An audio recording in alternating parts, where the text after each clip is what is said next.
একটা পাখি আছে, যে পাখিটার নাম হলো কোকোনাস পাখি। নাম কি? এই কোকোনাস পাখিটা এটা আফ্রিকার জঙ্গলে থাকে। আফ্রিকার জঙ্গলে এই পাখিটার বয়স যখন 80 বছর হয়, তখন পাখিটা বুঝতে পারে যে আমি আর বেশি দিন নাই, আমি মারা যাব।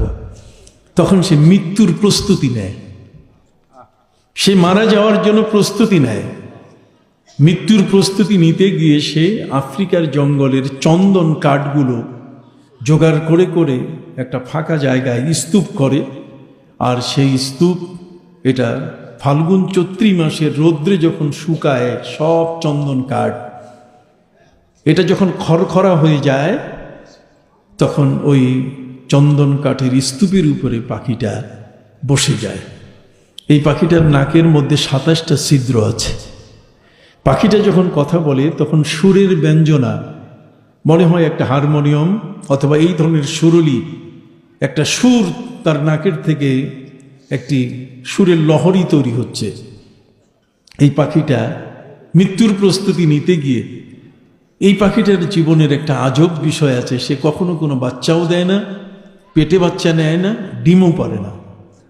পৃথিবীতে প্রজন্ম, পৃথিবীতে পরবর্তী বংশধর বাঁচায় রাখতে গেলে মায়ের পেটে বাচ্চা ধারণ করতে হবে, আর না হলে প্রাণীটাকে ডিম পেরে এর উপরে তা দিয়ে তাকে বাচ্চা ফুটাবার ব্যবস্থা করতে হবে। যেমন আমাদের চিড়িয়াখানাগুলোতে উট পাখি আছে। কি পাখি বলেন? সবাই একটু বলেন, কি পাখি আছে? উট পাখি। এই উট পাখিটা এমন একটি উট পাখি, যে উট পাখি এটি বছরে মাত্র 12টা ডিম দেয়। কয়টা? এই 12টা ডিম হচ্ছে সারা বছরে তার ডিম। এই 12টা ডিমের মধ্যে 3টা ডিম অথবা 4টা ডিম সে মাটির ভিতরে লুকায় রাখে, আর 4টি ডিম মাটির উপরে রেখে সে এটা ভেঙে ভেঙে তার বাচ্চাগুলোকে খাওয়াবার ব্যবস্থা করে। কথা বুঝতে পারছেন? আর বাকি 4টি ডিমের উপরে সে তা দিয়ে বাচ্চা ফুটায়। এই পাখিটি এই যে গুণ অঙ্ক সঠিক ভাগ করা, যে 4টি করে ভাগ করে 3টা অংশে বিভক্ত করলো, এক অংশে 4, আরেক অংশে 4, আর তৃতীয় অংশেও কি 4।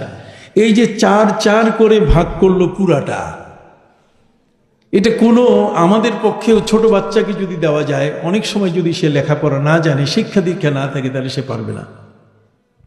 কিন্তু পাখিটা ঠিক মতোই কি করে? ভাগ করে। এই পাখিটার জীবন নিয়ে বিজ্ঞানীরা গবেষণা করেছে, যারা পশু সম্পদ বিজ্ঞান গবেষণা করেন, তারা গবেষণা করে বের করেছেন যে পাখিটা 4টা ডিম লুকায় রাখে মাটির নিচে। তার কারণ কি জানেন?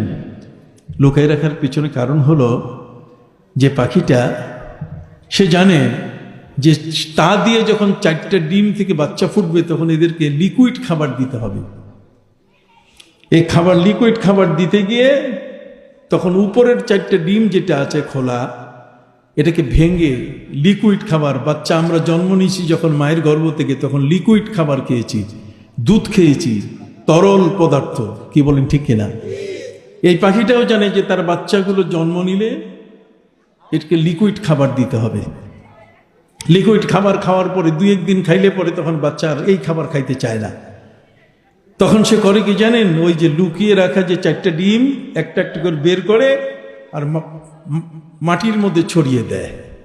মাটির মধ্যে ছড়িয়ে দিলে পরে তখন পোকাগুলো এসে সে ডিম খায়, আর ওই মুহূর্তে এই উট পাখিটা পোকা ধরে ধরে তার বাচ্চাগুলোকে মোটা খাবার খাওয়ায়। সুবহানাল্লাহ বলেন। প্রাণী জগতের অনুভূতি এরকম আছে। ঠিক অনুরূপভাবে এই কোকোনাস পাখিটা, এটা কিন্তু বাচ্চা পেটের থেকে বাচ্চাও দেয় না, ডিমও পারে না। মৃত্যুর সময় যখন তার চলে আসে, মৃত্যুর সময় আসলে পরে তখন ওই চন্দন কাঠের স্তূপের উপরে বসে নাকের সুর দিয়ে সে কথা বলতে থাকে। সুরটা এমন তেজস্বী যে সুরে পুরা চন্দন কাঠের মধ্যে আগুন লেগে যায়। আগুন লাগলে দাউ দাউ করে আগুন জ্বলে, আর সে আগুনে পাখিটি আত্মাহুতি দেয়, জ্বলে পুড়ে ছাই হয়ে যায়, শেষ। এই পাখিটার ছাইগুলো চতুর্দিকে বাতাসে উড়ে যায়, ছড়িয়ে যায় ইত্যাদি। কিন্তু আল্লাহর কি কুদরতি ক্ষমতা, যখন প্রথম বৃষ্টি হয়, এই বৃষ্টিকণা, বৃষ্টির ফোঁটাটা ছাইয়ের সাথে যখনই লেগে যায়, ছাইয়ের সাথে লাগার সাথে সাথে, স্পর্শ করার সাথে সাথে এক একটা কোকোনাস পাখি তৈরি হয়ে যায়। তাহলে সেই পাখিটা তার বংশ বিস্তার করে তার মৃত্যুর ছাই দিয়ে।